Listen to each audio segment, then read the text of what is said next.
de passes em curso. Portanto, há companheiros nossos que estão de fora das duas salas, em que nós nos reunimos, aqui e embaixo. Estando fora, podem, de modo equivocado, acreditar que não estejam participando desse nosso encontro. Nós não gostamos de utilizar o nome palestra, porque na verdade sempre será um trabalho de natureza espiritual, muito além da nossa capacidade de transmissão, mas não importa, porque sendo muito além, é capaz de ser percebido de outras formas. Nesse trabalho espiritual que aqui ocorre, nos é doado com amor incomensurável da parte daqueles que confesso a todos que para mim ainda é algo a saber, faz um mistério. Aqueles que com esse amor incomensurável se juntam a nós. Esta casa jamais procurou outro objetivo. E, na verdade, procura um só, que não seja o de que todo aquele que aqui pise, encontrando esta tenda de amor levantada por Padre Pio, por Frei Luís, Paramahantsa Yogananda, Francisco, Shimon Bar Yochai, Yalaludina, Bruno, tantos outros. Esta tenda possa abrigar aquele que aqui pise e tocar fundamentalmente as cordas mais íntimas de seu espírito, possibilitando uma música sublime soe dentro de cada um de nós que aqui vem, clamando ao despertar. Este é o objetivo. Todos os trabalhos que aqui se realizam concentram o seu objetivo final, de que aquele que aqui vem receba, sim, auxílio, paz, um toque em sua alma. Esse é o fundamento. Porque daí, a partir deste toque, tudo mais será feito. Curas, resolução de problemas, sejam quais forem, auxílio através de nós, a parentes, amigos, quiçá aqueles que chamávamos de inimigos. Portanto, quando nos reunimos aqui, nesses momentos que não são tantos, nos conclamam, estejamos nesta sala ou não, a fazer da unidade o nosso exercício. Se assim o fizermos, vamos nos perceber, cada um de nós, veículo absolutamente capaz de levar consigo a luz divina, de transmitir através de si essa mesma luz, de exercer esse poder em nós, onde seja o caminho que nossos passos nos levarem.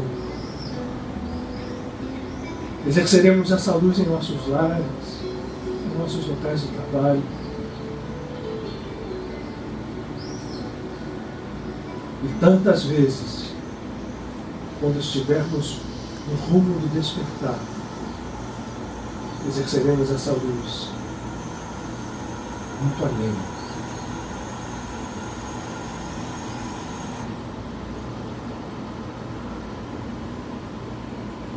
Hoje, nosso tema nos leva a um dos pilares, como nos diz sempre o Padre Pio, para que esse nosso caminho pelo mundo, despertos, reflita passos divinos, como novos avatares, como novos Cristos, porque em tudo brilha, ainda que oculta, a luz do Cristo cósmico, do Cristo universal, Deus, inominável.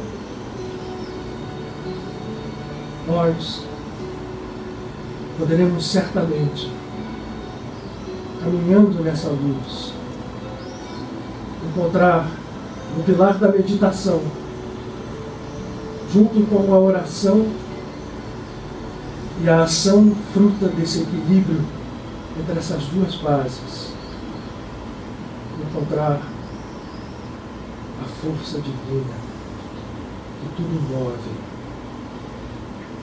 que tudo realiza.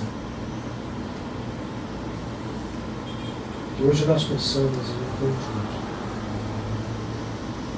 aprender e vivenciar as possibilidades infinitas que cada um de nós carrega em si, como filho, uma divindade onipotente, onisciente e onipresente. Se assim é, que sejamos nós o espelho, não só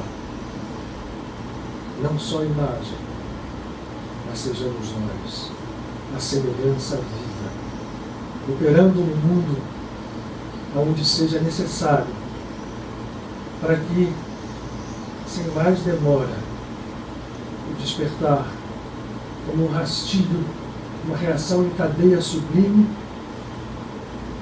possa um dia atingir a humanidade inteira.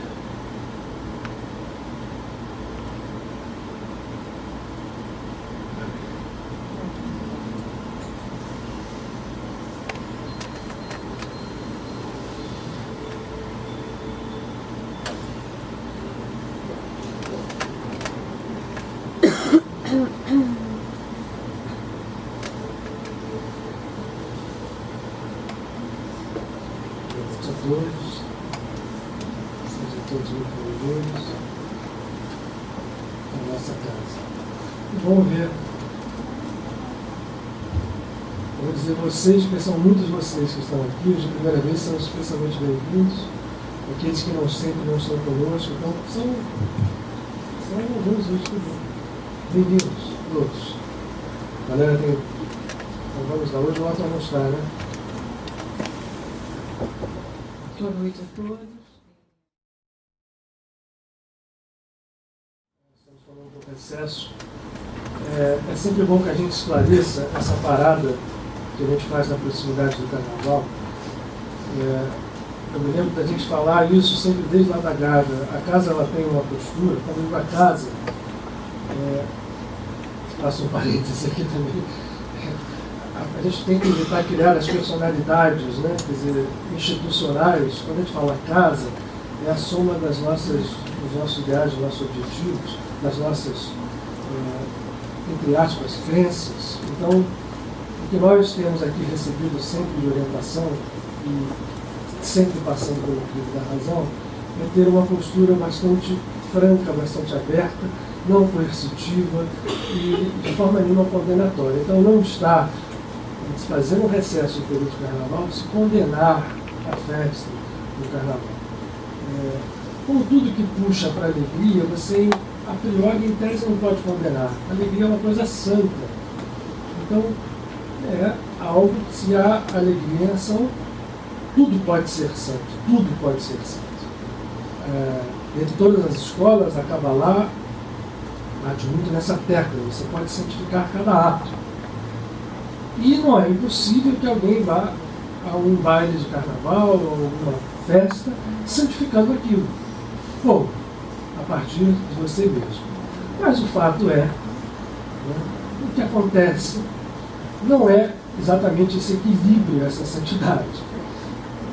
E não é nenhuma coisa de moral, nem nada, não é o contrário. O que acontece? O ser humano, nós vamos hoje aqui, ao falar sobre meditação, entrar muito sobre essa perspectiva.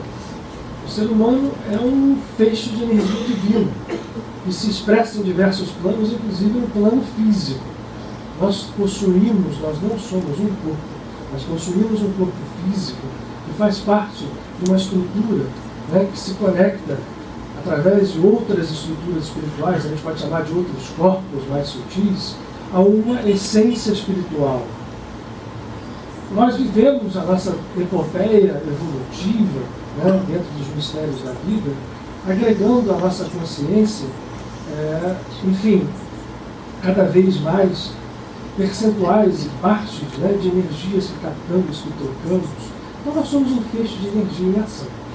Quando acontece um período desse de carnaval, as pessoas quando vão para a rua vão, e a maior parte delas, né, infelizmente sem saber, feixes de energia que são emitindo quantidades enormes de energia, né, com uma alegria que perde o controle de ser exacerbada por outros fatores, né, uma sexualidade às vezes também descontrolada, vamos chamar assim, aumentada, né, essa exposição energética por bebidas, por drogas e por tudo.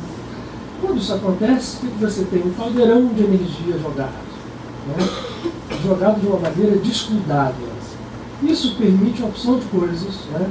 Infelizmente há amigos nossos que vivem em planos invisíveis e nesta época ficam prontinhos para chegar ao nosso plano e como verdadeiros vampiros, que tudo é um jogo energético, né?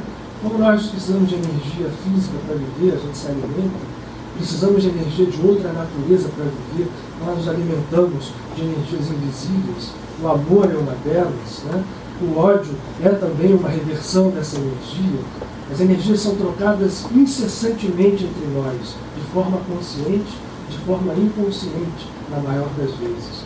Durante esse período, as pessoas que não têm noção disso vão, muitas com ótima intenção, alegria, mas ao estarem expostas, se transformam sempre brinco, em verdadeiros postos de abastecimento de energia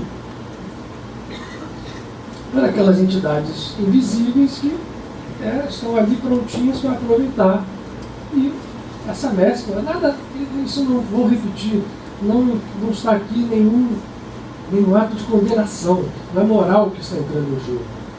Até porque se a gente levar só por esta ótica, que ao meu ver é a ótica verdadeira, alguém pode ir para uma festa de carnaval tendo noção de tudo isso, pode chegar lá, se divertir numa boa, estar completamente blindado, não passar energia para ninguém, ao contrário, até de repente está ali.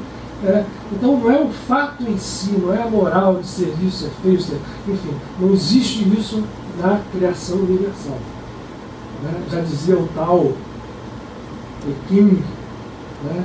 Quando o tal surgiu, não existia o que se chama moral nem direito. Isso aparece depois que os homens se separam do tal. Então, moral e direito existem, são necessários para as etapas evolutivas que nós vivemos, mas o fato de nós, uma festa dessa ordem acontecer e a gente evitar estar nela, é porque nós não estamos preparados para estar nela na maior parte das vezes. No momento que você entra em contato, você está, vamos chamar assim, em condição de ser sugado, em condição de receber energias que não são das melhores naturezas possíveis, então se deve evitar. E mais do que isso, eu acho que nós todos que temos a consciência disso, devemos estar mais focados ainda durante esses dias em oração, de forma que aquela energia que é liberada seja filtrada, seja transformada mais em alegria mesmo, né? Alegria pura, do que em qualquer outra coisa. Então, essa é a ideia, a gente para no carnaval para evitar, porque os trabalhos mediúnicos são trabalhos basicamente, os trabalhos espirituais de troca energética. Então, vamos fazer o quê? A gente não faz o trabalho aqui para poder estarmos todos concentrados, ativando as nossas energias mais puras e mais interiores, para que aqueles que vão, não haja tantas intercorrências que acontecem, infelizmente, elas sejam evitadas. Nós podemos fazer um trabalho de auxiliar disso, estando onde nós estivermos. Não precisamos estar em um retiro, muita gente faz retiro. Rocha Lima, por exemplo, ele saía sempre do Rio de Janeiro e ia para Friburgo. E lá ele ficava, aproveitava para escrever lá os seus livros e tal. Mas enfim, a gente já gastou um tempinho, nada contra a festa de carnaval, quem gostar pode ir, mas vá avisado. Ou seja, se defenda. Pode ir ao desfile de Escola de Samba, pode fantasiar, pode fazer tudo, mas saiba que está em um terreno que necessita de cuidado. É só isso. Bom, muitas vezes as pessoas me perguntam, porque a gente, há 2 semanas atrás, nós abordamos um tema, assim, puxa, o tempo é curto, e a gente não consegue falar tudo. Eu gostaria muito de dar sequência no tema, a gente já tentou fazer isso no passado, e falar um tema numa segunda e dar sequência a esse tema em outras segundas-feiras. A experiência mostra que vocês não são sempre as mesmas pessoas que estão aqui. Então, muitas vezes, uma sequência de tema, para quem não veio uma outra vez, fica difícil da gente colocar todo mundo no mesmo nível. Então, a opção foi, e esse ano me parece que eu nunca escolho os temas a priori, às vezes o Marco fica lá, sai no finalzinho da segunda vez, sem tema nenhum, a gente fica com o tema livre, tema aberto. Mas esses 2 temas que nós abordamos na semana passada, a oração e meditação, são temas siameses. Não há uma oração efetivamente consciente, como nós tentamos aqui, de maneira falha, falar na semana passada, sem que haja em concomitância um estado meditativo que a suporte. E aí, o inverso é verdadeiro. Não se pode meditar apenas, poder pode tudo. Não se pode meditar apenas sem que você tenha outra face, que nós chamamos de oração, em conjunto para compor esta unidade. Na verdade, se nós pudéssemos simplificar a vida, isso não é possível, mas dentro da nossa incapacidade completa e total de conter o infinito dentro da nossa finitude temporária, nós podemos dizer que tudo se resume na busca de unificar. Tudo se resume na busca da unidade, da síntese, no sentido de que esta síntese transforma aquelas 2 partes separadas não numa soma, eu diria uma soma morta, sem vida, mas em algo que seria uma terceira coisa. Por isso, o triângulo, até por isso mesmo a trindade dentro da teologia cristã foi absorvida para refletir o que é trino e o que é uno como uma coisa só. Na verdade, o que nós temos que fazer é fazer com que as 2 faces da dualidade se transformem em algo que é não a soma pura e simples, mas uma transformação daquilo em algo unido, absolutamente íntegro, sem que você identifique mais as partes quando aquele uno surge, ou melhor dizendo, ressurge. E a meditação é fundamental para esse processo. Não há crescimento espiritual, não há caminho espiritual que se faça com consciência se nós não agregamos a meditação dentro dos instrumentos, vamos chamar assim, de trabalho do nosso ser.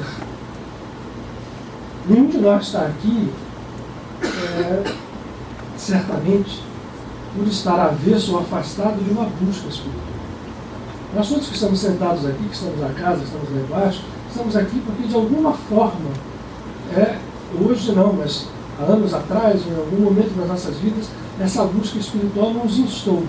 Se nós estamos aqui nessa busca espiritual, e certamente muitos de nós já meditamos, aqueles que ainda não meditam, e a ideia de hoje é conversar com os dois, os dois, não diria tipos, mas com os 2 modos de ser das pessoas que estão aqui, de fazer que aqueles que não meditam ainda de uma maneira, vamos dizer assim, rotineira, usando a parte boa dessa palavra, passem a fazê-lo. É como se fosse um equilíbrio. Para nós estarmos em contato com a nossa natureza divina, nós precisamos saber orar. Para que nós saibamos orar, é preciso que nós tenhamos uma matriz, uma base, que nos faça a oração efetiva, que nos faça a oração ser muito mais do que apenas um petitório a uma divindade fora de nós, como a gente tem falado sobre aqui, falamos na semana passada, ou um petitório a intermediários santos. Não que isso não possa acontecer, mas a oração jamais será uma oração verdadeira, entendida em profundidade, vivenciada no mais profundo do ser, não será um petitório, será um movimento interno, algo que nós ligamos a Deus. Mas para que isso aconteça, para que esse movimento interno ocorra, ele precisa estar numa base, como num bom terreno. E para que ele seja efetivo, esse terreno seja fértil e seja capaz de fazer com que essa oração, como uma árvore, suba e cresça em direção ao alto, é preciso que as raízes estejam bem postadas, e essas raízes são dadas pela meditação. Sem meditação, portanto, nós somos como quem anda com uma perna só. O verdadeiro também, o inverso, desculpem, também é verdadeiro, e o verdadeiro também é o inverso. Isso aqui da gente está repetindo as coisas, às vezes entra, né? Entra da direita para a esquerda, da esquerda para a direita. O inverso também é verdadeiro, porque se eu só medito, e isso eu vou começar por aí, e não entendo que a meditação e a oração andam, caminham juntas, depois desembocam na nossa ação. Aí a ação no mundo, baseada nesses dois pilares, é o terceiro ponto que une e faz com que as coisas se transformem, todas elas, numa só. Seja qual for o tipo de ação. Tá bom? Me lembra qual era? Muitas fatos fixaram isso aqui, essa novidade. É Paulo, roxo. Todos eles escrevem agora aqui. Beleza. E apaga. Outro dia nós escrevemos matéria e a matéria não quis ser apagada. Ela se revelou profundamente contra a sua transitoriedade e não saiu do quadro. Nós tivemos que nos adaptar a esse insurgimento da matéria. Na verdade, não é um problema. Hoje em dia, né, nós temos, depois de algum tempo, um entendimento em todos os níveis, inclusive no nível da ciência neurológica, que meditação não é apenas algo, uma invenção dos religiosos, uma invenção dos místicos, uma invenção dos metafísicos. Hoje todo mundo vê, de vez em quando, no Globo, ou na Veja, no Jornal Nacional, ou em revistas científicas. Por exemplo, no mês passado, a Scientific American, que é uma revista de divulgação científica bastante respeitada, fez um trabalho, mostrou um trabalho de cientistas que acompanharam vários estudos feitos sobre a meditação e os seus efeitos. Sejam efeitos subjetivos, e agora como nós temos os PET scans da vida para examinar as ressonâncias magnéticas, para examinar o aparelho cerebral, a gente também vê isso sob a forma das imagens que aparecem nesses exames. Então, ultimamente, a própria ciência, né, e a ciência que investiga o cérebro, nos fala dos efeitos da meditação. Cérebro e meditação, então, passam a uma correlação científica. Isso é muito bom, por um lado, e há que ter um cuidado por outro. O que se diz hoje, então, né? Os efeitos foram primeiro estudando meditadores clássicos, meditadores como os monges budistas, por exemplo, que foram fortemente estudados, e outros meditadores de diversas escolas religiosas, e se provou primeiro efeitos práticos, e pessoas que não tinham religiosidade nenhuma, efeitos práticos na vida. A meditação, eu vou passar antes de falar da imagem, né, olhando os efeitos, se descobriu, por exemplo, que ela aumentava a produção de substâncias tidas como hormônios neurotransmissores de boa qualidade, as chamadas endorfinas. Então a produção dessas endorfinas atua em certas áreas do cérebro e promovem sensações de bem-estar, de amplitude. Com a chegada das imagens, começou a se perceber com os estudos de meditadores que áreas do cérebro eram ativadas nos estados meditativos. E para resumir, né, para a gente não ficar aqui, se mostrou que duas áreas eram especificamente mais ativas. As áreas do chamado córtex pré-frontal e do córtex temporal, dependendo do grau. Eu não quero, isso aqui não é o motivo da nossa conversa. Essa história mostrou que o cérebro, portanto, não é algo apenas subjetivo, não é algo apenas que ficasse na... Né? Ainda existe na ciência, infelizmente, a separação de coisas que são reais ou expressas na matéria e coisas que são apenas subjetivas, que estariam no campo nebuloso do psiquismo. Até então você sabia que um meditador, pelo menos, enfrentava a vida melhor do que as outras pessoas, porque ao estar meditando ele vai entrando em estados que vão se refletindo no seu dia a dia, que o tornam mais apto a enfrentar problemas, a enfrentar situações de perigo. Isso se sabia. Com o surgimento desses instrumentos de captação de imagem, se foi percebendo no cérebro onde os estados meditativos levavam à ativação. E foi se chegando a esses dois, em resumo, porque isso é muito mais complexo, a essas áreas, chamado córtex frontal e pré-frontal, são esses que estão aqui do alto da cabeça até a testa, e os córtex dos lobos temporais, que estão aqui por cima da orelha, na projeção da orelha. Se vocês lembram a imagem do cérebro, o cérebro parece que tem assim um chifrinho do lado e aquela dobra daquele córtex temporal. Muito bem. Ok. Isso entusiasmou certos pesquisadores, abriu o campo da ciência oficial para esse tipo de pesquisa e, vamos fazer um parênteses aqui, isso é importante fazer, ratificou certas coisas que foram ditas décadas antes. Se vocês lerem o livro do André Luiz, psicografado pelo Chico Xavier, vocês vão ver, esse livro chama-se O Mundo Maior. E no Mundo Maior tem um capítulo chamado A Casa Mental, onde se descreve um espírito, uma pessoa doente, encarnada num hospital, absolutamente ligada a uma entidade que tinha tido uma vida, várias vidas junto com ela, uma vinculação muito forte, e que tinha sido lá, eu não me lembro exatamente se tinha sido assassinada ou envenenada, mas aquela entidade desencarnada, de tal forma ela se ligou àquele espírito encarnado, que os dois cérebros se ligaram num só. O cérebro do desencarnado e o cérebro do encarnado eram como se fosse uma única coisa só, e as trocas de energia que aconteciam eram altamente destrutivas. Um que sugava se prendia ao sugado e aquilo não ajudava nenhum nem outro. Esqueci de ligar aqui. Desculpe.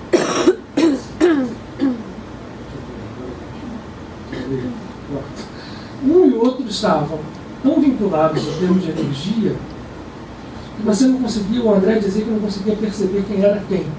Os cérebros estavam justapostos de uma tal maneira, de uma forma destrutiva, que não se percebia nada. E a partir dessa constatação, o André faz uma divagação científica em que ele fala que o homem, como se tivesse 3 andares dentro da sua casa mental, no sentido mais amplo.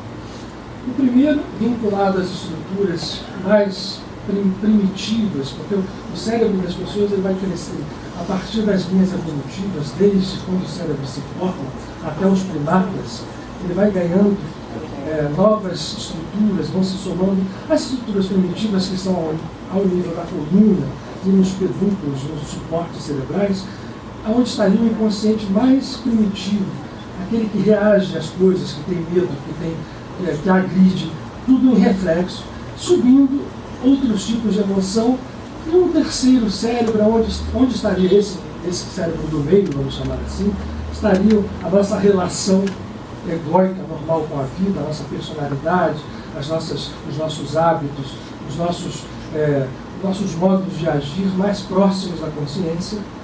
E as duas inconsciências, a primeira seria o que ele chama de um subconsciente, onde estão lá todas as nossas experiências vividas em sucessivas passagens por vários campos, enfim, evolutivos, não só humanos, mas em outros reinos também, e um outro inconsciente chamado de supraconsciente.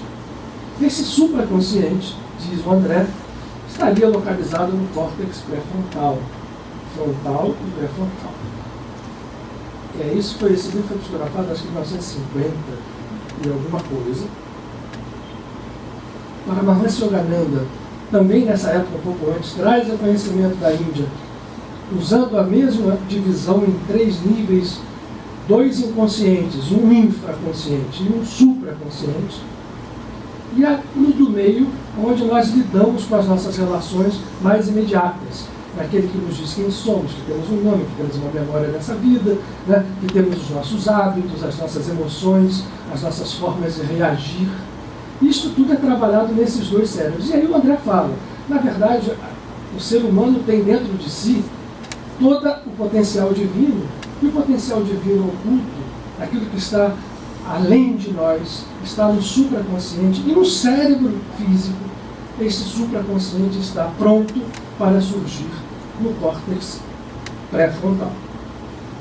Uma verdade que nós temos é que em alguns estados de loucura no passado, ainda se faz às vezes, se faz o que chamamos de lobotomia, porque você corta e a pessoa perde o córtex pré-frontal, mas ela continua com a memória dela, com tudo. O que se faz é você tirar certos impulsos de energia que vêm e que em pessoas que têm, que não vamos falar aqui de psiquiatria, mas psiquiatria vinculada ao campo espiritual, mas em pessoas que têm já alguma patologia básica, aquela energia vinda do supraconsciente, intensa, pode gerar um aumento quando ela não sabe lidar com aquilo. Esse processo é como a lobotomia funcionava, porque ela colocava a pessoa ali feito um robozinho, né, que trabalhava só no automático absoluto, sensação e reação, e ficava quase sempre, nem sempre, às vezes ela dava errado, mas quase sempre ficava ali, quieta, né? Não provocava mais ninguém, não assustava mais ninguém, virava um louco manso. Mas o fato é que esse cérebro pré-frontal, ele abriga nele, dizia o André, dizia o Yogananda, a porta para a divindade. Como é que a gente chega a trabalhar com esse cérebro pré-frontal? Primeiro das coisas, vamos fazer um segundo parênteses aqui. O fato desta história ter sido constatado hoje, né, apesar de ter falado, o André dizia o seguinte, vejam que eu falei a vocês que ele falava de uma entidade e de uma pessoa encarnada. E havia 2 cérebros. Um cérebro invisível e um cérebro visível no nosso campo. Fica claro, e a gente deduz, que as estruturas que carregam a nossa psique não se resumem ao cérebro físico. Existe uma experiência que mostra, é uma espécie de um paradoxo, que é o neurocirurgião que opera o próprio cérebro. Faça uma imagem mental de um grande neurocirurgião. O cérebro, ele não é, você não tem infraestruturas que levam à dor. Então, se você anestesiar uma pessoa, ela pode ficar, teoricamente, acordada. E se ele for um neurocirurgião hoje, com os nossos instrumentações que nós temos de vídeo, ele pode perfeitamente usar, né, um robô cirurgião, na verdade comandado por ele, para ver o seu próprio cérebro e operar, se ele tivesse um tumor no seu próprio cérebro. A grande pergunta que se faz, isso surgiu na Universidade de Princeton, onde na década de 60 surgiu um movimento, que o Einstein foi um dos precursores, chamado Gnosis de Princeton. E a pergunta é, quem está operando? O cérebro opera a si mesmo ou alguém que está, ou há uma consciência que transcende ao cérebro? É claro que essa consciência passa pelo cérebro. O grande problema da ciência é exatamente esse. Quando ela não enxerga que vai além, ela tenta resumir onde ela vê. E acha que tudo isso... Nós não somos o cérebro, nós somos também o cérebro físico. Mas há outras estruturas. E o grande problema hoje é que na hora que eles começam a fazer PET scans, mostrando que a meditação, né, atua no córtex pré-frontal, ativa isso aqui, ativa o córtex temporal, acharem que a resposta está dada, então não precisa pensar em espiritualidade nem coisa nenhuma, porque o cérebro está ali, é uma apaga. São trilhões de células. Aliás, também é interessante a gente saber disso, como é que a gente não conhece nada. Já tem uns tempinhos que eu fiz medicina, né? Vou contar para vocês, porque daqui a pouco eu só estou 50 anos de formado. Não é tanto assim. Mas 25 já fez. E eu me lembro de quando eu comecei a estudar neurologia, na faculdade, de anatomia, neuroanatomia, o conceito era que o cérebro possuía mais ou menos 2 ou 3 bilhões de células. Hoje, esse número vai ao trilhão. Então, é claro que a ciência sabe quase nada. E quando a gente vê um campo tão sutil quanto a meditação ser absorvido por ela, é importante que a gente esteja com cuidado de quando a gente começar a ver essas reportagens, né, dos fantásticos da vida, isso não tirar da gente a percepção de que há algo mais além. Há outras estruturas em jogo. E essas estruturas são como que uma anatomia espiritual que vão nos ligando a uma fonte espiritual. E todas as escolas religiosas, basicamente as escolas orientais, e especificamente as escolas que surgiram no lugar onde a gente hoje chama de Índia, onde se desenvolveram várias civilizações, perceberam isto com muita clareza. Essas populações, 3.000 anos, 3.500 anos ou mais antes da Era Comum, perceberam isto. E não só elas, mas outras, mas especificamente ali a percepção de que o ser é muito mais do que aquela matéria que aparenta. E desenvolveram técnicas que nós chamamos de meditação, que permitem, né, que nós refaçamos um caminho, porque todas essas culturas, todas elas, na sua cosmologia, na sua cosmogonia, na sua percepção de que somos nós, de onde viemos, para onde vamos, a percepção de todas elas é de que, seja qual for, né, seja a visão védica, seja a visão depois budista, depois do que se chamou, né, o próprio judaísmo, todos eles comungam a percepção de que nós somos, a chinesa, nós falamos aqui do Tao, a egípcia, que nós somos todos vindos de uma fonte criadora, inegavelmente poderosa, absolutamente poderosa, temos uma absoluta ligação com ela, em origem, mas que, por um ato próprio, e isso não se explica, não há ainda ninguém que tenha conversado, absolutamente tenha uma consciência divina de tal ponto que consiga expressar em palavras humanas, em conceitos humanos, isto em absoluta precisão. Não adianta a gente achar isso, nós temos que ir abdicando à medida do nosso avanço, das nossas estruturas mentais. Elas são muito importantes, a palavra, os conceitos, mas à medida que nós vamos percebendo, avançando na percepção do despertar, esses conceitos auxiliam, mas até certo ponto. Nós temos que ser até um desapego de largar deles para mergulhar em algo desconhecido. Todas elas mostram que o grande trabalho de nós, criaturas divinas, porque nenhuma dessas escolas diz diferente, somos todos pequenos deuses, imagem e semelhança de uma criação, e por uma ação própria resolvemos nos afastar disto. Todas elas propõem métodos que nós vamos poder chamar, dentro de um conceito único, meditativos, que são caminhos que permitem esse retorno a esse estado, né, de saída do sono. Por isso é que se vincula muito ao despertar. É como se nós, nesse afastamento, estivéssemos num estado sonolento, num estado hipnótico, num estado robótico. O nosso ego, apesar de continuar poderosíssimo, apesar de criar e continuar a criar o tempo inteiro, continuamos fazendo isso, esse estado restrito, definido, que pode ser restrito e definido do tamanho de um universo, né? O nosso universo hoje pode ser, os grandes pensadores dizem isso, esse nosso universo, nós conhecemos o universo físico, e os outros correlatos são frutos da criação do ego já separado da origem. Apesar de ser uma criação belíssima e que espelha esse poder onisciente da divindade, nós encontramos nessa criação todo um trabalho de busca de harmonia, né? E isto é fruto do ego criador, do Adão que foi expulso do paraíso original, o Adão Kadmon, como diz a Kabbalah, o Adão superior, o homem primordial, o ser primordial, que se identifica com o ego criador, mas que é uma manifestação que não é ainda aquela essência inominável, aquele Deus que nós não podemos dar o nome. Esse sim é a grande raiz. E todo o processo de criação se espalha ou se manifesta ou emana através dos egos, imagem e semelhança desse plano. Em universos, enfim, tempos, espaços, agora que nós começamos a despertar para isso.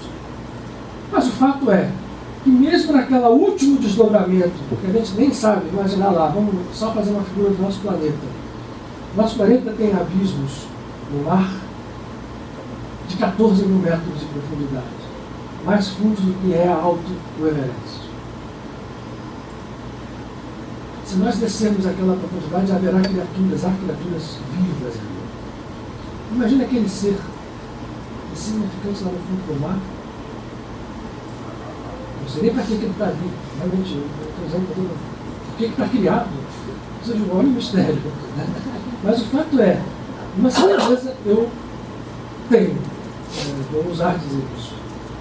Ali está o ponto da divindade, desdobrado até ali. E esse ponto, ainda ali, está vinculado àquela essência inominável, que está acima dos anjos, que está acima de toda a criação. A ligação jamais se rompe em nenhum nível. Não se rompe ali, não se rompe em nós. Entre muitas aspas, a vantagem que nós temos em relação àquela criatura é que nós já temos algum grau de consciência nesse caminho evolutivo ou de retorno. Jesus, por exemplo, usava uma palavra que é mais usada na Kabbalah, em hebraico, chamada Teshuvah. Ele nunca dizia, evoluam em direção ao Pai, como se ele dizia, retornem ao Pai. Ele flexionava esse verbo, é sabido isto. Ele, antes de falar qualquer coisa, em qualquer circunstância, ele flexionava o verbo shuvu. Retornem. Retornem. Portanto, nesse caminho de retorno, a nossa aparente vantagem é que estamos em um grau de consciência que nos permite optar, decidir e agir, ou não optar, não decidir e ainda assim agir em voz passiva. Vamos agir inconscientemente. Estamos fazendo isso agora. Somos fonte de pensamento o tempo inteiro, somos fonte de sentimento o tempo inteiro. Isto age no universo. Queiramos ou não, tenhamos consciência disso. A meditação é um dos instrumentos que nos permite entrar em um estado de consciência que faça com que essas escolhas estejam vinculadas à nossa natureza divina. E o que é a natureza divina?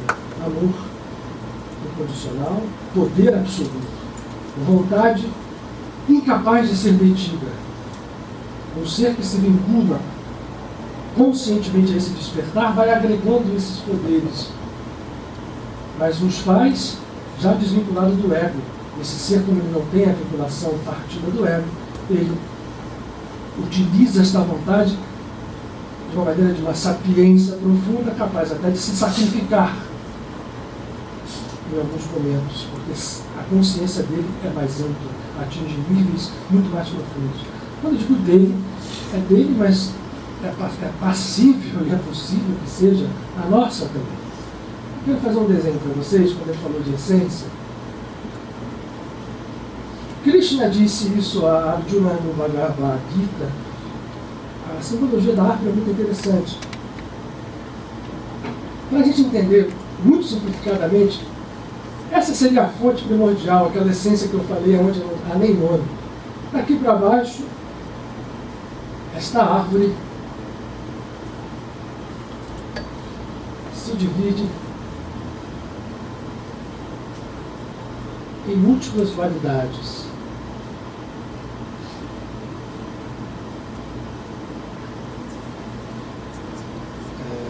Assim. Eu quero dividir tudo em dois. Agora vamos fazer um exercício mental, porque eu não vou poder ficar fazendo isso indefinidamente. Posso dividir aqui mais em dois. Em outros dois. Aqui mais em outros dois, em outros dois, em outros dois. Cada um delas em outros dois. Na essência una, eu estou falando isso aqui é uma ousadia absoluta, tá? Porque isso a gente vai buscar nas cosmogonias das diversas tradições religiosas e tal. Há uma criação que está absolutamente num processo que está vinculado aqui, dentro de uma economia universal complexa, em que a criação, e nós pensamos que aqui já está, primeiro, um ego, um ser criado à imagem e semelhança, e um ego ainda unido à sua fonte. Mas há um momento que esse ego resolve conhecer o bem e o mal, separá-los. E a dualidade vai criando universos sempre em dualidades, sempre se reproduzindo em dualidades. Imaginem isso aqui que vai até o infinito. A gente precisa achar que isso é só um exercício de imaginação. Há aqui, eu não vou passar hoje, mas um dia nós vamos passar, um pequeno vídeo sobre um matemático francês chamado Benoît Mandelbrot, que foi o criador do que se chama geometria fractal. Benoît Mandelbrot percebeu que esta divisão cíclica em dualidades gera tudo. As figuras de Mandelbrot, a grande figura de Mandelbrot, são o primórdio, são as premissas com as que se trabalha hoje na criação de realidades gráficas. Toda a nossa hoje, computação gráfica no mundo virtual é feita sobre esse conceito. O que nos fala que isto aqui tem um fundamento com a realidade. Essa história toda gerou uma porção de desequilíbrios. E nós estamos num mundo, lá no final, que a gente, apesar de ter ele é caótico, porque a gente não consegue perceber a ordem que há nele. Mas essa ordem aparenta como se fosse um caos. Ora, todo o caminho sempre preconizado por todas as escolas é que nós vamos fundindo isto aqui até chegarmos a esta unidade. E somos capazes de fazer isto, vou repetir, digamos que nós humanos estejamos aqui, né? Nosso estado evolutivo esteja aqui. Independente de todo esse caminho aqui, porque isso podia parecer, caramba, que esforço absurdo vai ter um ser para evoluir e chegar ali, nós somos capazes de fazer essa ligação de forma muito mais rápida do que imaginamos.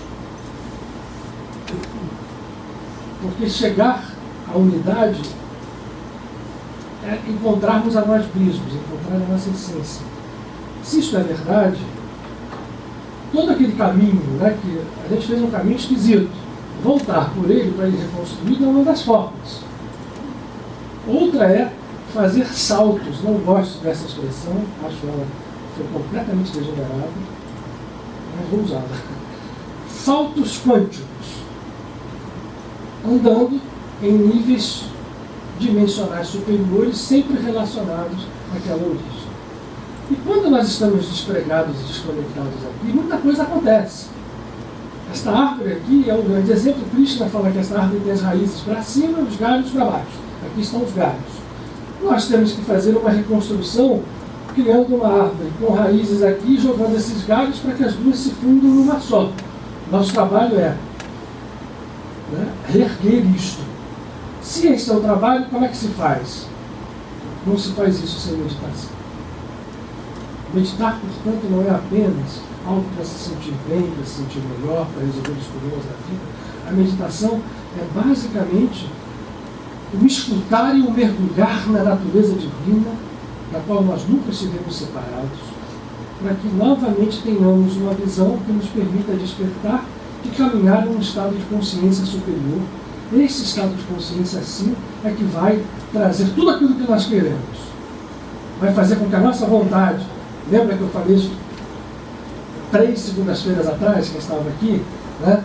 A vontade nossa, a gente abre mão dela para que a vontade do outro, a gente entrega ela completamente ao divino, para que depois a nossa própria vontade, mergulhada no divino, possa não ter resistência em nenhuma outra vontade. Só se pode fazer isso sem o ego. E para fazer sem o ego, nós temos que fazer um caminho do qual a meditação é parte inseparável. Na verdade, é fundamental. Existem várias escolas de meditação. E quando a gente medita, e medita realmente, a oração entra em cena quase que de forma imperceptível. Se nós fazemos esse trabalho com consciência, Eu vou perceber, também é verdade, não vou voltar a dizer, o verdadeiro universo, o universo verdadeiro, se eu oro e oro realmente de uma forma consciente, ou seja, vou transformando aquela oração de petitório num movimento da alma para dentro de nós mesmos, em ligação com esse Cristo cósmico, eu, quando sim perceber, eu estou meditando também. As duas coisas vão se fundindo numa coisa só. A meditação é um instrumento de dualidade que nos leva à unidade, assim também como é a oração. As duas coisas são uma só, portanto. Dupla face de uma mesma moeda. Você está falando de oração nesse sentido também de mantra? A gente vai chegar lá. Né? Eu estou olhando aqui a hora, porque é sempre um grande dilema do tempo. Muito bem. Se isso daqui, a gente entendeu que essa árvore a gente precisa atingir, assim que Krishna disse a Arjuna. Eu quero usar um outro exemplo de árvore, sem desmarcar, nós vamos desmarcar os meus rabiscos, essas conversas nossas têm me levado a fazer alguns rabiscos de guia. Eu já falei, quase tudo que está aqui, um rabisco já foi. Mas eu queria, antes de nós entrarmos especificamente, eu quero hoje fazer uma experiência prática. Eu vou pensar. O Bhagavad Gita nós temos até um dos trabalhos que se faz com mais seriedade aqui na casa, as quartas-feiras. O Marcelo Cartum faz um trabalho. Tem vários aqui, estudiosos do Bhagavad Gita, muito bom. Que é um instrumento onde Krishna inicia a Arjuna e faz a ele, o Yogananda diz isso, o inicia na arte do yoga. A palavra yoga, em sânscrito, é isso, de união, de reunião com o divino. E ensina basicamente a técnica fundamental de meditação, o Kriya Yoga, um pedaço ali especificamente mostrando como o Arjuna devia fazer para entrar em contato com o divino. E aí, quando a gente vai para o cristianismo, ainda também para Kabbalah, para outras escolas, por isso as escolas orientais são claras, específicas quanto à meditação. Hoje é que se vai recuperando a meditação nas outras tradições que estava ali oculta, sob diversas camadas, diversos véus. Então há hoje livros, se vocês procurarem, vão ver, de meditação cristã, meditação cabalística, meditação de vários tipos, mas no fundo, taoísta, sempre outro, mas são todas, absolutamente todas, vinculadas a esta mesma raiz. Mas eu vou dar um exemplo aqui, vou pensar um texto. Todos nós certamente já tivemos curiosidade de ler o Evangelho, já devemos ter visto ou lido, mas eu queria ler para vocês de uma forma, propor uma visão interessante para ele. É o capítulo 15 do Evangelho de João, o quarto Evangelho canônico. É por isso que a gente faça uma introdução. Para se ler o Evangelho, para se conhecer o Evangelho na sua profundidade, como ele é uma escritura sagrada, há que ter uma premissa. Primeiro, não há escritura sagrada que você, olhando a primeira letra, a primeira visão, você a entenda perfeitamente. Isto é uma roupagem externa. Assim se faz com a Torá, assim se faz com os Vedas, assim se faz com qualquer escritura sagrada. Mesmo ao Corão. A gente, quando vai mergulhando, vai encontrando significados. E fica muito claro nos evangelhos, principalmente no quarto evangelho e em evangelhos chamados apócrifos, que Jesus jamais quis se endeusar, jamais quis dizer que ele era Deus encarnado. Ele, quando fala em Cristo, que é ungido em grego, que significa Messias, ele está se despersonalizando e falando do Cristo que Yogananda, graças a Deus, foi um dos artífices da construção desse pensamento no seguinte: o Cristo cósmico, ou a centelha divina, ou o Deus interior que está em toda a criatura. Ele, como um ser absolutamente desperto, falava desta centelha divina, não se referindo à personalidade física, ao corpo que ele utilizou, físico ou não físico, essa discussão é irrelevante. A consciência messiânica, a consciência divina desperta nele, a consciência crística, é que era o Cristo, não era Jesus de Nazaré. Então, quando eu ler agora aqui, vamos tentar vincular, sempre que a palavra Cristo aparece, a esta centelha divina. E vejamos como o texto toma uma forma muito interessante, diretamente envolvida com a meditação, tá? Vocês vão pensar que, agora saiu completamente da... Não. Diz o Evangelho no capítulo 15, e essa tradução é ótima. Sabe de onde ela é? Às vezes a gente julga, né? Julga. As coisas julgar é tão parêntese aqui. Vamos treinar o não julgamento, é uma das formas ótimas da gente entrar. A meditação ajuda, tá? Isso. Quem medita vai entrando num processo que vai aprendendo a não julgar. Esse texto aqui é um texto da Bíblia das testemunhas de Jeová. Aqueles que nós conhecemos só por pessoal que é tão radical que não deixa doar sangue. Né? E outro dia eu estava parado, eu vou ter que contar essa história.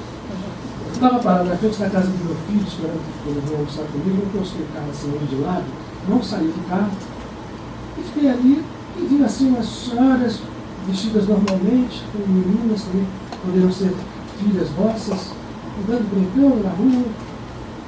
Eu estou ali vendo aquele fundo, uma da menina chorava, uma menorzinha, daqui a pouco uma das senhoras bate no meu ouvido e fala assim, eu abri e falei assim, escondi isso. Sabe o que é? Ela está querendo me entregar um texto. E uma menina de uns 11 anos, assim, com um olhar, mas muito lindo, uma coisa assim, quase celestial. Aí ela quer entregar o texto, claro, mas é lógico, só que o senhor recebe, o senhor se pode receber, não. Me deu um folhetinho das testemunhas de Jeová. Eu abri, vou ler, claro que vou ler, e o sorriso dela valeu pelo dia. E o texto é um texto, enfim, vinculado às crenças, da forma deles verem a divindade e tudo mais. Mas muito longe, né, daquela coisa que nós, né, testemunho de Jeová, é aquela pessoa que chega a bater na sua porta, vestida de branco, né, tinha que borrar uma Bíblia de qualquer forma.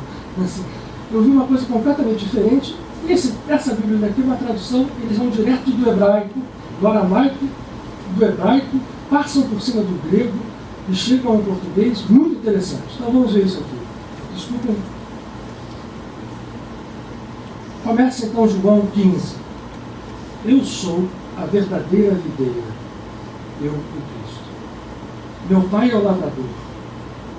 Todo ramo que em mim não dá fruto, ele tira. E tudo que dá fruto, ele limpa, para que dê mais fruto. Vós já estáis limpos, por causa da palavra que vos falei. Permanecei em união comigo, e eu em união convosco. Assim como o ramo não pode dar fruto de si mesmo, a menos que permaneça na videira, do mesmo modo, tampouco vós podeis, a menos que permaneçais em união comigo. Eu sou a videira, vós sois os ramos. Quem permanece em união comigo e eu em união com ele, este dá muito fruto. Porque separados de mim, nada podeis fazer. Nada. Se alguém não permanece em união comigo, ele é lançado fora como ramo e seca-se. E homens ajuntam esses ramos, jogam no fogo e eles se queimam. Se permanecerdes em união comigo e as minhas declarações permanecerem em vós, pedi o que quiserdes, e isto ocorrerá. Nisto é glorificado, meu Pai, que persistais em dar muito fruto e vos mostreis discípulos verdadeiros. Assim como o Pai me tem amado, eu vos tenho amado. Permanecei no meu amor. Se observardes os meus mandamentos, permanecereis no meu amor. Parênteses aqui, Jesus tinha dito antes que só tinha um mandamento: amar a Deus e amar o próximo. Assim como eu tenho observado o mandamento do Pai, e permaneço no seu amor. Olha, esta passagem aqui oculta duas coisas. Primeiro, Jesus, não mais, Jesus, o Cristo, fala o tempo inteiro em união e separação. Árvore, ramos. E ele diz que os ramos que ficam na videira, vamos imaginar então que nesta essência fundamental existe uma videira, então, agora vou fazer só um outro exercício aqui. Eu disse que isso tudo era fundamental, né? Vamos jogar que a fundamental está mais ainda lá em cima. Aqui, esta videira é o Cristo cósmico.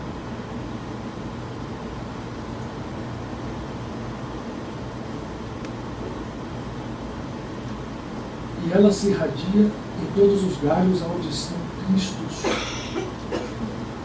Individuais, sim, mas só são individuais em verdade se estiverem ligados ao Cristo cósmico e, por sua vez, à essência inominável.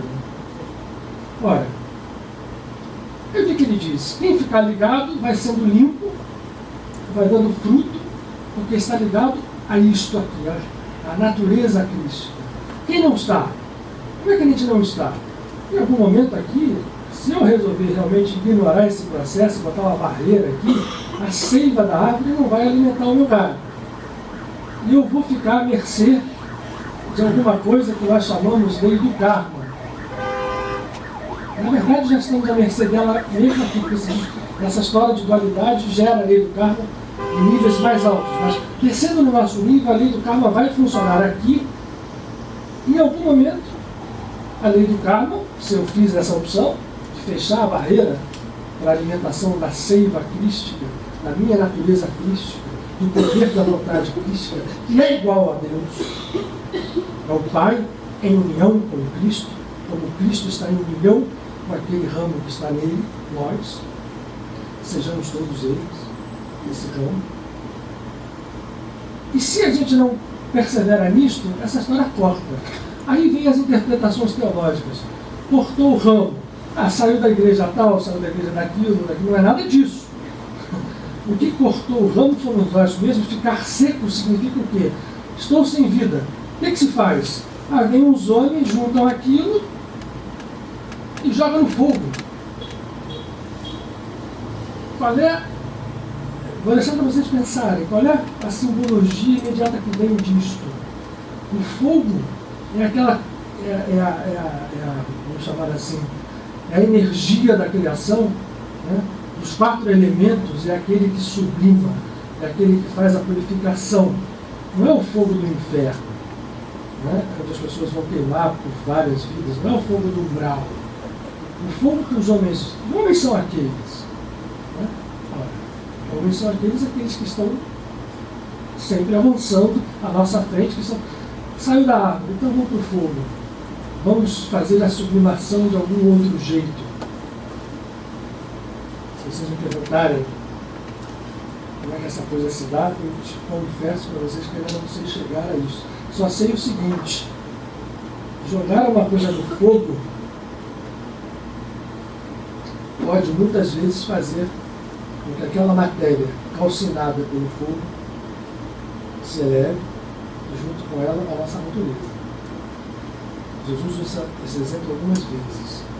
Então, a ida ao fogo, segundo Yogananda, uma das interpretações que dá Yogananda, quando nós entrarmos no fogo, é que se nós não fizermos esse trabalho, se nós como galhos não nos tornamos plenos do Cristo, não fizemos por nossa vontade, e fomos caindo no karma, isso pode ser um caminho, ao momento que aquilo corre, vem alguém e joga no fogo.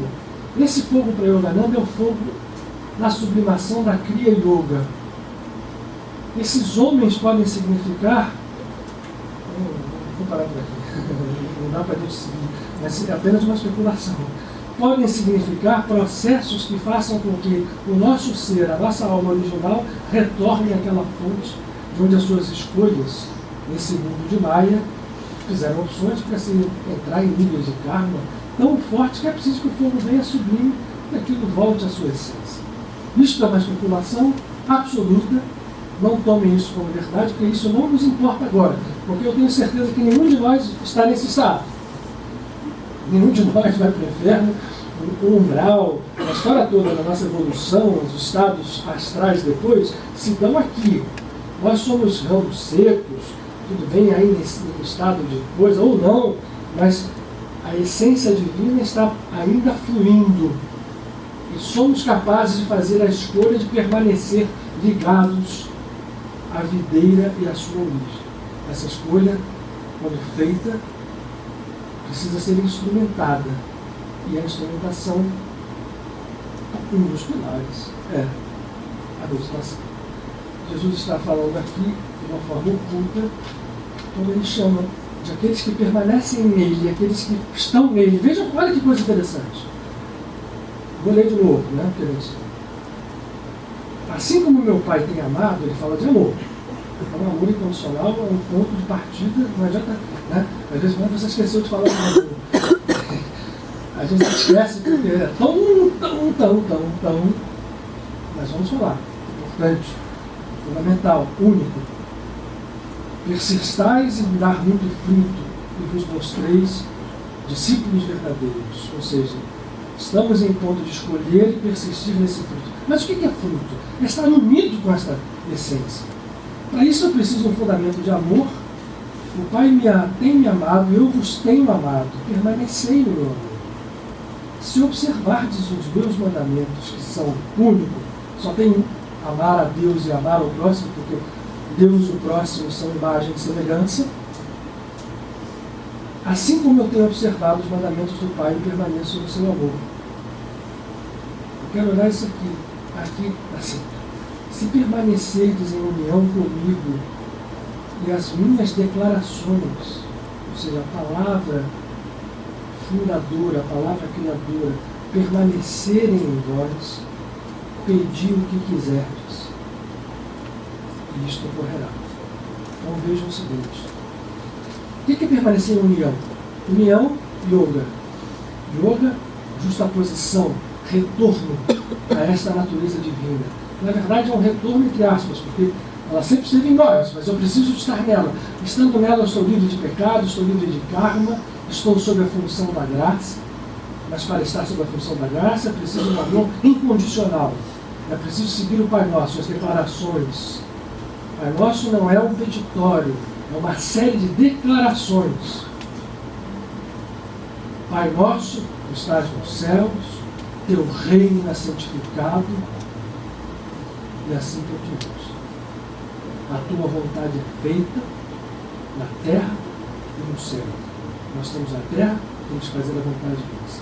Então o nosso de cada dia, tu nos dás, não estou pedindo, tu nos perdoas, porque nós perdoamos. Tu não nos levas à tentação jamais. Na união contigo não há essa chance. Pois teu é o poder, teu é o reino, tua é a glória. Sempre. E Jesus dizia isto. Há uma passagem aqui muito interessante. Essa tradução, deixa eu ver essa página.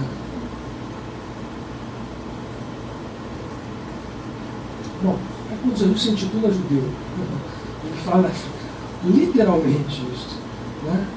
Quando ele discute com os samaritanos. É precedente esse capítulo, eu não tirei a coisa. Mas o que é importante é isso. Declarações. Se essas declarações estiverem em nós, eu vou perdoar. Eu não vou recitar o Pai Nosso mentirosamente, como a gente faz. Feito isto, a união se promove. União promovida, a minha natureza do Cristo é amor permanente, é um estado permanente. Sai de campo o karma.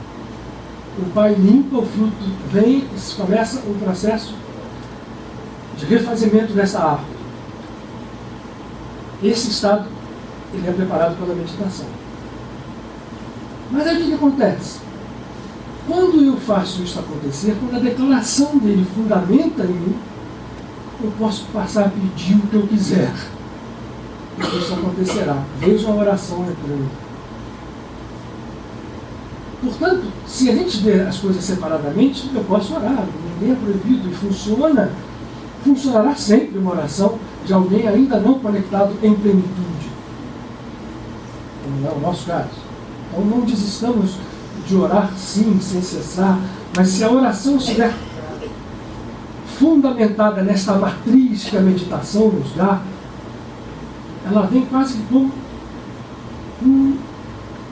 um contínuo, um suspirar, um exalar da natureza, um perfume que saísse de uma flor. Portanto, também se eu sair meditando, Eu comecei aquela história toda, agora estou lembrando qual foi a orientação. Cérebro, só cérebro físico, medito, fico frontal. Vai ser uma coisa egóica. Ainda que tenha efeitos, haverá efeitos, terão efeitos, seguramente, as meditações que nós fizermos desvinculadas dessa união com Cristo. Se ela não tem esse propósito, a meditação verdadeira tem esse propósito. Já dizia para Abraham Shivananda, meditar é escutar o divino.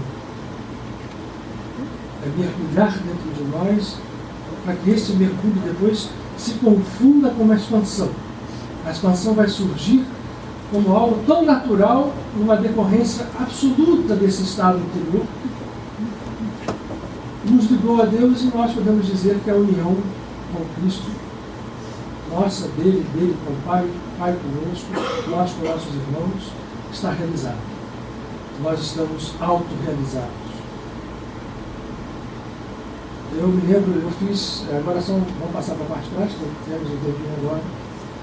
Não tenho que falar teoricamente de meditação.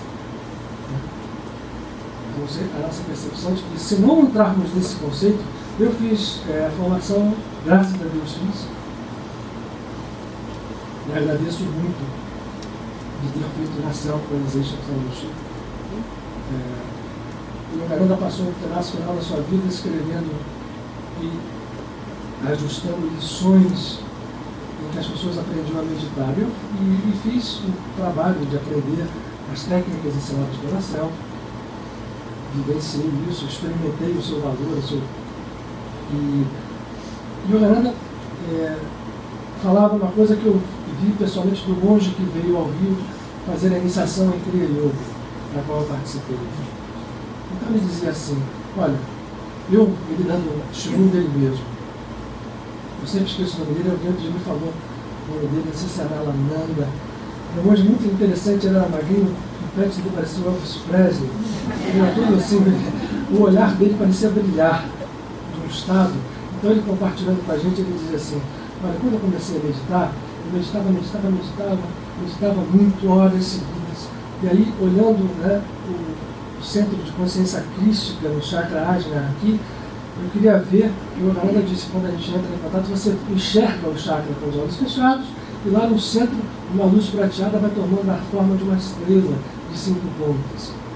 Então ele diz assim, eu ficava tentando ver aquela estrela e não via, quando acabava de meditar, era uma frustração. Então, o que eu conseguia nas crias que eu fazia, quando eu não conseguia ver nada, aquilo se transformava numa frustração e eu saía dali meio frustrado, ou muito frustrado. E fiquei o tempo inteiro, até que um dia eu sonhei com o mestre, se chama Yogananda de mestre dentro da Self, e o mestre chegou para mim e falou assim, você está errado, você está buscando algo que não tem função nenhuma. Você já experimentou a beatitude que acontece depois que alguém medita verdadeiramente, unindo-se a Deus, com um filho, a mãe ou o pai, um abraço absoluto? Aí no sonho ele diz assim, não. Então por que você está procurando ver a estrela? Procure primeiro estar nesse estado de amor. E quando você terminar a cria, tem muita gente que faz a técnica, né? Aí acabou a técnica durou 1 hora, acabou a meditação. Assim, experimente saborear o estado depois. É aí que surge a verdadeira oração, ele dizendo isso. Eu passei a entender como orar depois que eu consegui seguir o que o mestre me disse, felizmente um sonho, e quando eu parava de meditar, aquele estado de meditação, de beatitude, tomava conta de mim, não há palavras para descrever isso. E aí vocês sabem o que aconteceu depois de um tempo? Não precisa nem dizer, né? A estrela começou a aparecer. Por quê? Ele tinha conseguido se tornar apto a enxergar aquilo que um meio técnico, pura e simplesmente, não era capaz de dar. Então, vamos entender a meditação como esse portal para o infinito. Não temos muito tempo para falar, eu quero testar ensinar vocês algumas formas. Eu ia projetar. Eu ia fazer um pedido, você pode passar para a gente esse Pai Nosso que não é peditório? Pai Nosso, esse Pai Nosso pode, mas ele já tem, ele já está, acho que ele tem 100 arquivos. Val, pode subir, Val, por favor. Eu vou fazer uma síntese, bem típica da casa de Padre Pio. Propor a vocês um método que funde escolas. antes de acabar o cheio, né? A gente já teve 15 minutos, eu acho que não mais por isso. Quem quiser gravar pela voz.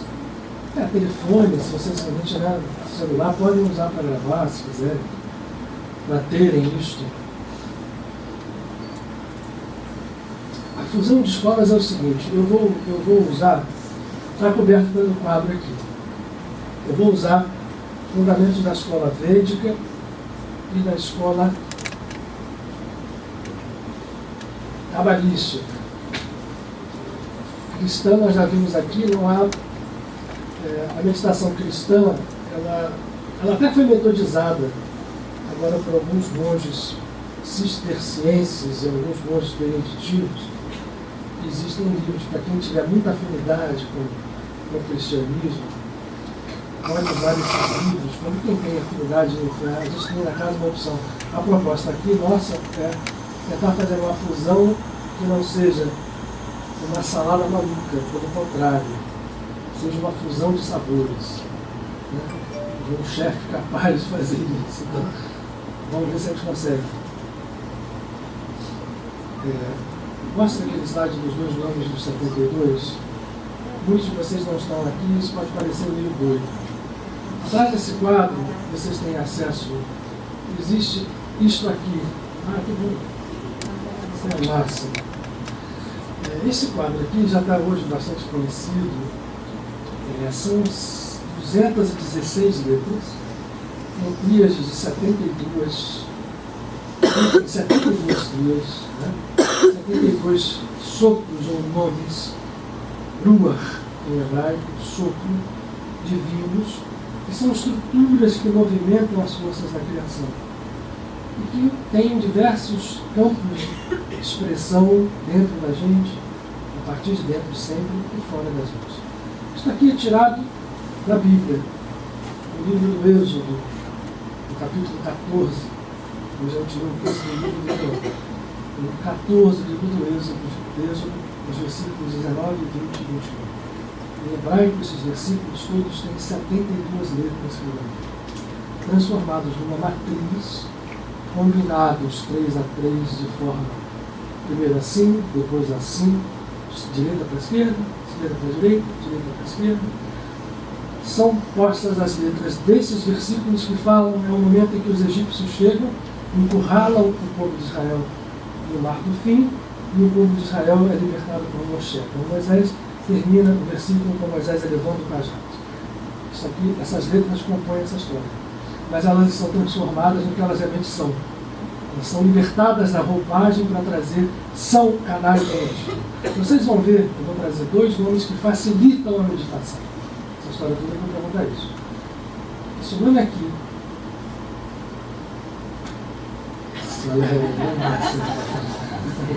eu estou atrapalhando vocês, vocês vão ver que os 2 nomes se compõem das mesmas letras em ordem inversa, e cada uma dessas, estando diferente da outra, como um programa de computador. Eu inverti o algoritmo, eu estou mudando a significação. Então, esse nome é fundamental para quem quer meditar, em qualquer escola. Esse nome chama-se, a Kabbalah sempre tem um nome engraçado para isso, ele chama telefone para Deus. Porque ele permite que nós entremos em estados interiores que vão tirando fora. O Yogananda conta umas histórias engraçadas sobre quem vai meditar, que o mestre falou para o discípulo assim: medite, mas não pense em macacos. Aí o sujeito voltou no dia seguinte: ora, mestre, eu acho que deu errado a sua ordem. Eu conheci todas as espécies de macacos que eram no meu pensamento, muriqui, chimpanzé. Então, quando a gente vai meditar, a mente irrequietamente desgovernada entra em ação. Isso aqui ajuda a gente sair desse estado. Então, eu recomendo, faço isso, eu recomendo. E quando a gente abre a meditação, não precisa, você pode falar mantricamente isso aqui. Se fala na letra fundamental lá, e essas 2 outras que são a mesma letra, vá, vá. Você pode falar lá, vá, vá, vá, vá, vá, transformar num mantra. Pode não fazer nada disso, simplesmente olhar, lembre-se que é sempre da direita para a esquerda. Olhem o tempo que for. Não existe receita de bolo, 2 minutos, 10 minutos. É olhar até a hora que você Vou começar a meditar. Lembrando que a energia passa basicamente pelo fogo branco, como dizem os cabalistas, que é este espaço branco entre as letras grandes. As letras são só como anteparos para formatar a luz. Ao lado dessa tem outra. A gente começa com essa. Quem quiser pode entrar direto. Conseguir meditar, ótimo. Faça outra então, galera. Lá no nome do 72, ela está na posição 44. Para a gente não precisar voltar para o tempo. Vejam que a gente só inverteu a ordem. Mas muda completamente a energia. Essa energia que está aqui é uma energia de ascensão. A outra, apesar das mesmas letras, ela abre o teu campo para você receber o estado de poder começar uma meditação, o tal telefone. Essa daqui já começa a movimentar o seu próprio ser, de maneira que eu vou decidir o quê? Vou agora escutar o divino. Então, você pode somar uma com a outra. Se tiver que fazer uma só, faça a primeira. Não quiser fazer nenhuma, não faça nenhuma. Muito bem. Vamos lá. Próximo. Quem tiver mais afinidade com as escolas orientais, pode fazer as duas, sabe? Isso que eu falei de uma vai misturando tempero. Qual é o som da segunda? Ah, desculpa, é só você trocar. Uma é vá, vá, lá. A outra é lá, vá, vá. E essa segunda é vá, vá, lá. É o som natural da letra. Esse é um mantra que engloba o Om dentro das dimensões. São 4, não são por acaso, né? Das 4 manifestações cósmicas. Você vê que isso é todo bonitinho, né? Porque está com as espirais aqui nas pontas. Então, o desenho do Om tem uma força também trabalho. A gente pode fazer umas vinculações fantásticas com as letras hebraicas. Um dia eu acho isso para vocês. Mas isso aqui é fácil de ver.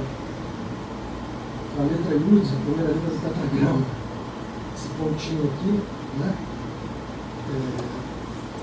Quem tiver mais afinidade, eu recomendo que olhe para esse yantra. E também, da mesma forma que as letras hebraicas, vincula a energia ao mantra fundamental Om, que é o mantra que sai daquele tronco original e emana a criação inteira. O som cósmico de Om está vibrando no universo, é ele que é o som primordial, que faz dele se desdobra em todas as etapas, em todos os, vamos chamar assim, os níveis da criação até a matéria. E os níveis mais sutis também. Enquanto o Om é um mantra sagrado para os hindus, né? E mesmo para o budismo, que o budismo nada mais é do que uma releitura de um hinduísmo que estava decadente à época que o Buda veio ao mundo, é interessante. Pode usar as duas, nada contra. Então, quando digo que a mistura, essa salada, e não tendo, porque não mistura, não faz nada, essa bobajada, eu fiz um negócio, eu fiz um outro, não é. Se fizerem direitinho, vão perceber que uma coisa só liga a outra. Os hindus são mais figurativos, você vê que eles têm uma coisa bonita, se bem que se encontra isso também muito na escola, até na Kabbalah, mas esse traçado fundamental desta cruz, né?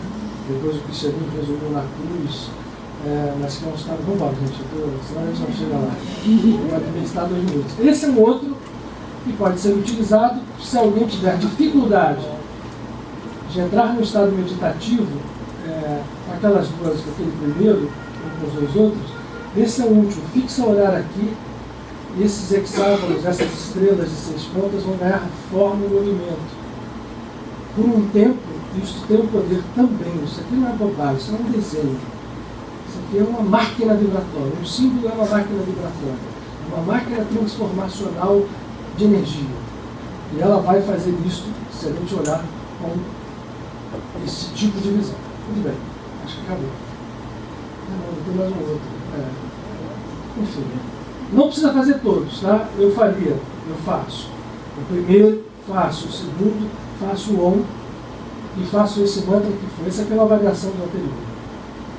Tá? Vejam que aqui sai de uma soma de estrelas e 6 pontas que vão se expandindo.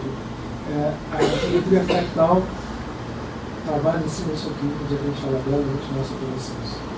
E agora, galera? Essa daqui foi uma... isso aqui só para mostrar, essa é ilustrativa, tá? Isso aqui ele transformou a cruz que fica meio oculta, né, em algo mais aparente.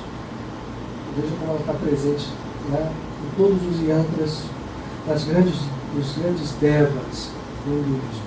Vamos voltar no anterior? Oi? Só para os outros dois anteriores, ou antes desse. Voltar? Isso, obrigado, isso. Obrigado. Bom, 25 minutos, que beleza. Apaga a luz, por favor, agora. Ainda tá a música agora não, tá? Eu vou só. Tudo está no estado. Vou apagar, só deixar um pouco. A gente precisa, essa preparação fundamental, mas se a gente deve fazer, em casa você pode ter isso no celular, pode ser no papel, pode ser na sua mente só. Se você gravar a figura, você apenas com uma imagem mental, você pode olhar para ela no seu olhar interior. O fundamento seguinte é que a gente faça o corpo físico entrar em conexão com essa vibração. Começamos pelo olhar, temos que passar pela respiração. A respiração é um fundamento de vida. Primeiro, o choro do bebê e o último suspiro falam isso na entrada do corpo físico. E na respiração nós não recebemos apenas ar, nós trabalhamos com energias mais sutis, prana, ou chi, ou shva, seja o nome que nós demos, é a mesma energia. Ectoplasma, enfim. Para fazer isso, a respiração é fundamental. Então vocês devem conhecer uma técnica muito interessante. Eu vou ensinar rapidamente aqui, espero para vocês, que é a técnica de respirar.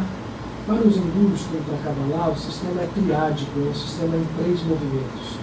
Há canais de energia, tratamento da medicina chinesa, que saem do corpo inteiro de cada uma das trilhões de células e vão se fundindo como aquela árvore, só que reproduzida no nosso corpo humano, em direção ao canal superior e ao centro superior que está aqui, a nossa conexão com a divindade.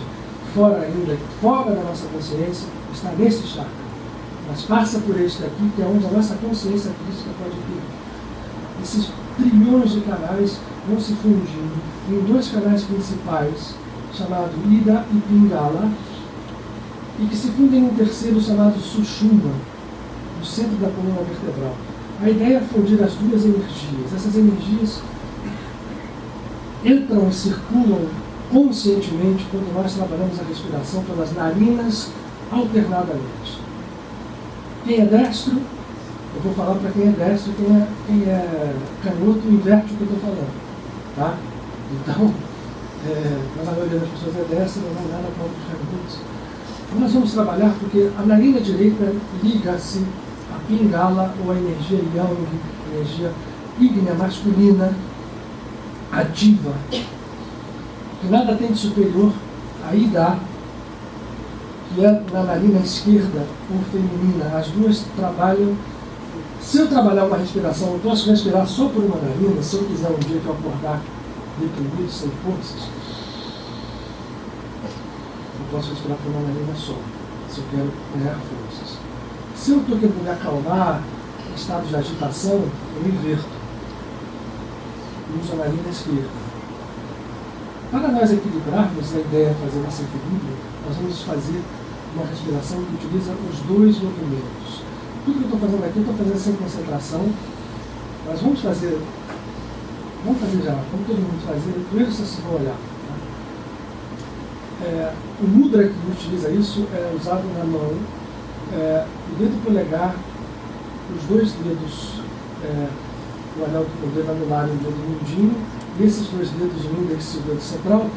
Esse dedo vai ficar no chakra da consciência crística, que a gente pode fazer antes, assim, uma batida de despertar. Respirando sempre, sentados numa posição confortável, em casa. Vocês vão ver que isso parece uma bobagem, na hora que a gente faz isso aqui, vocês vão sentir, espero que estejam sentindo, refletir na coluna inteira, até embaixo. Lá para cima, ritmicamente. Agora presta atenção de novo. O polegar, vamos trabalhar. Então nós vamos, depois de fazer essa bateção, a gente encosta e fica com ele preso. O polegar fecha a narina direita e os outros 2 dedos vão fechar a narina esquerda. Então, essa respiração começa da seguinte forma: peguem os 2 dedinhos últimos, tampem a narina esquerda, deixem o polegar alto, puxem pela direita, guardem um pouco a respiração, não façam bruscamente. Agora o que vocês vão fazer? Soltar os 2 dedinhos, liberar a esquerda, fechar a direita e expirar pela narina esquerda. Fecha a esquerda, puxa pela direita.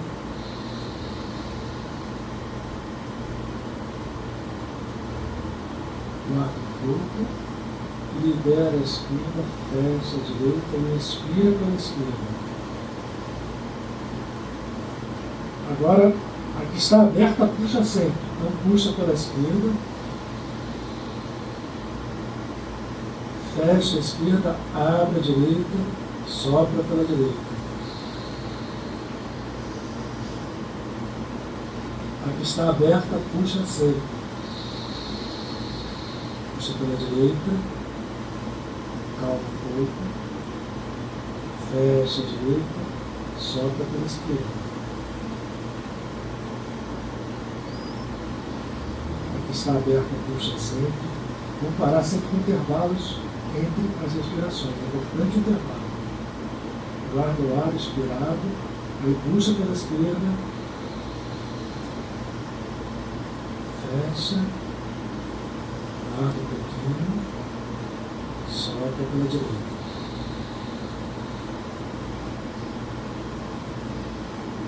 Sente a vibração do plano entrando, puxa de novo pela direita, que está aberta, puxa sempre.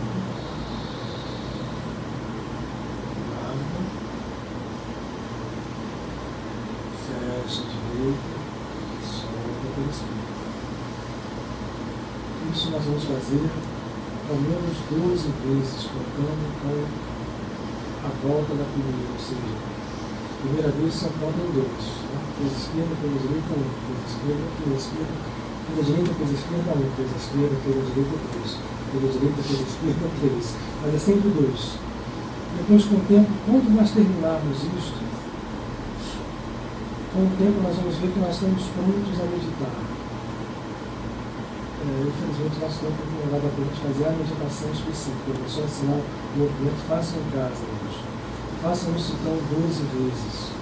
Depois que estiverem mais acostumados, podem fazer mais vezes. No momento que esse estado é atingido, a gente lá fez a primeira preparação, a gente sentado, procura sentir a coluna vibrando o tempo inteiro. Nós vamos fazer esse movimento, agora as mãos vão tomar esse movimento aqui. Quem é destro vai colocar a mão esquerda sobre a mão direita, juntar os polegares e colocar na altura do umbigo. O ombro, procura deixar o ombro relaxado, baixo. E agora, sem preocupação de respiração por uma narina ou por outra, vamos fazer só umas 2 ou 3 vezes. Vamos fazer silenciosamente, sem falar, repetindo o mantra. Quando eu expiro, inspiro.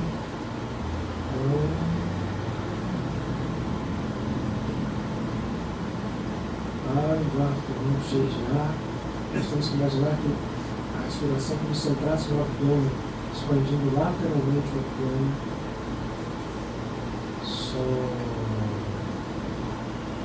Não precisa falar, só estou falando para a gente entender. Pode ser sussurrado ou somente. Tem vezes que não dá para falar respirando, então, né? Silencioso. O som pode ser sussurrado.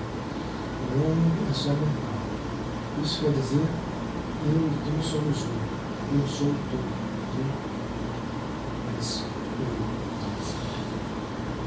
Aqui essa mão está aqui.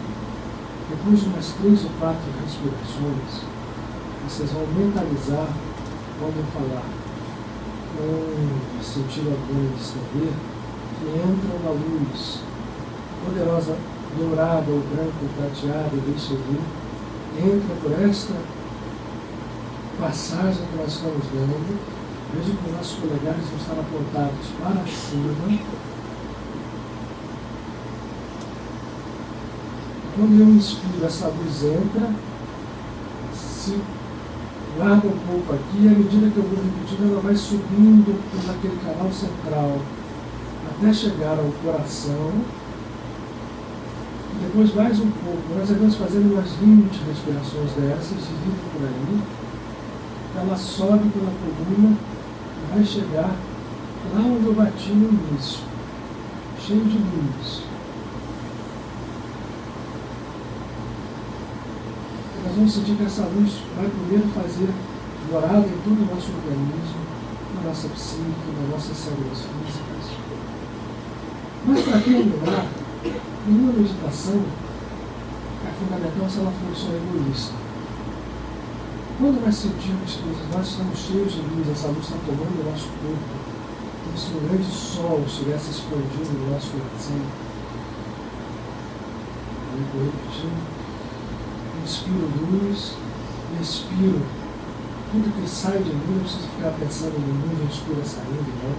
Sente os pés no chão e pelos pés aquilo vai saindo. Essa luz dentro de mim vai subindo pelo coração, sobe pela coluna, vai até o ponto central. Nós vamos sentindo aquele amor divino penetrando em nós, a consciência crística. A nossa língua, se puder, deve estar jogada contra o palato. Ela faz um relé de contato para a circulação dessa energia.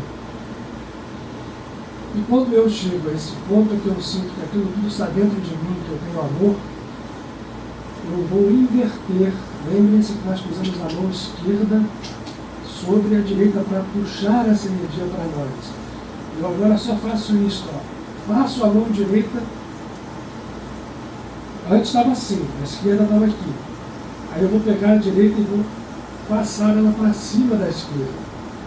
Quando eu já tiver um sol brilhante, ou percebendo essa luz dentro de mim, eu continuo fazendo isso, mas quando eu fizer sol, eu não estou mandando a luz mais para dentro dos meus chakras.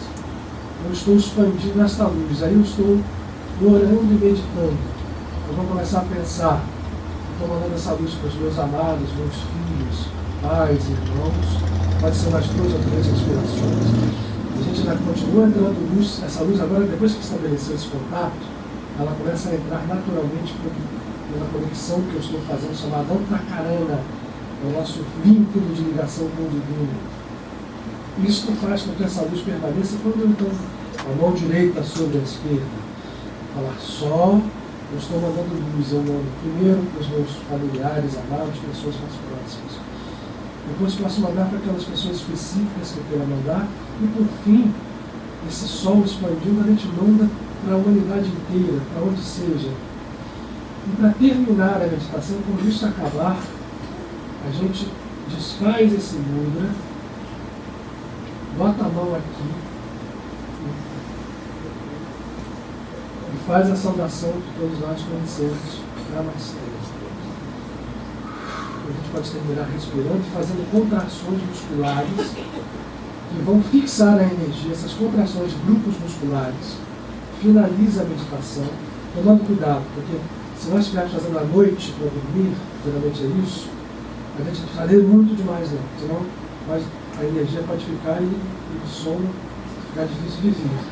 Então, só contrai de noite, dá uma espreguiçada, relaxa e dorme. Se estiver fazendo uma outra hora, você pode intensificar essa contração para que fixe a energia no corpo físico e ela possa agir nos órgãos onde tiver que agir, dentro das estruturas que tiver que agir. Desculpem, já são 9h35, então eu queria fazer isso, a gente fazer tudo em conjunto. Desculpem mesmo, né? A gente se anima, fala.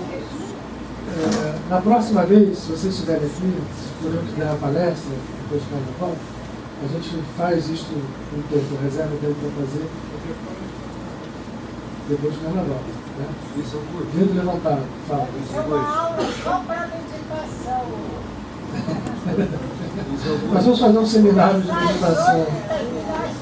Tá bom, boa sugestão. Fala. Em medicina, o paciente chega no estágio assim, de tecnologia, entra no estágio vegetativo. Quando diz isso do paciente e tal, ele estava perdendo esse estágio de meditação.